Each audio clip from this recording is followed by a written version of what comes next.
Galilee, though the precise nature of the relationship has never been established.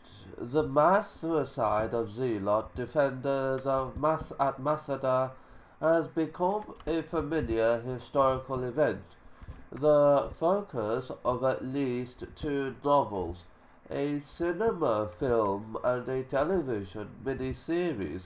It has already been referred to in this book, and there will be occasion to look at it more closely shortly.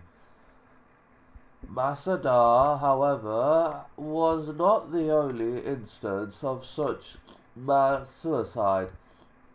In AD 67, responding to the rebellion sweeping the Holy Land, a Roman army advanced on Gamala in Galilee, the original home of Judas and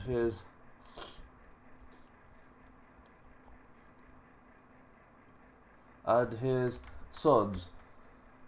4,000 Jews died trying to defend the town. When their efforts proved futile, another 5,000 committed suicide. This reflects something more than mere political opposition. It attests to a dimension of religious fanaticism. Such a dimension is expressed by Josephus, who, speaking of the Zealots, says they do not value dying any kinds of death, nor indeed do they heed the deaths of their relations and friends, nor can any such fear make them call any man Lord.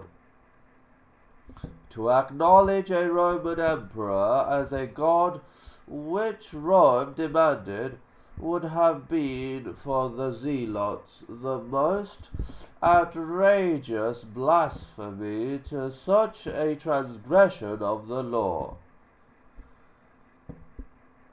Death would indeed have been preferable. Zeal for the law effectively brings the Zealots, usually envisaged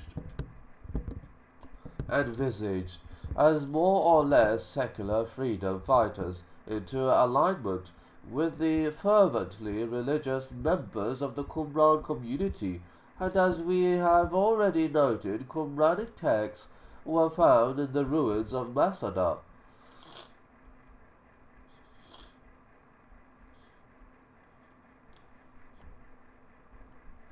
Zeal for the law also brings the Zealots into alignment with the so-called early church, so whose adherents the same zeal is repeatedly ascribed. The figure cited in the Gospels as Simon Zelotes,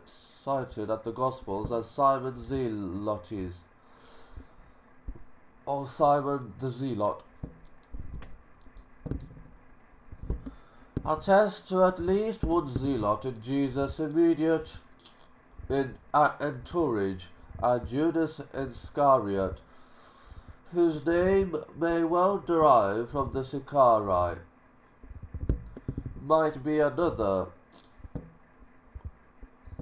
Most revealing of all, however, is Eisenman's discovery the original Greek term used to denote members of the early church. They are called quite explicitly zealote of the law, that is, zealots.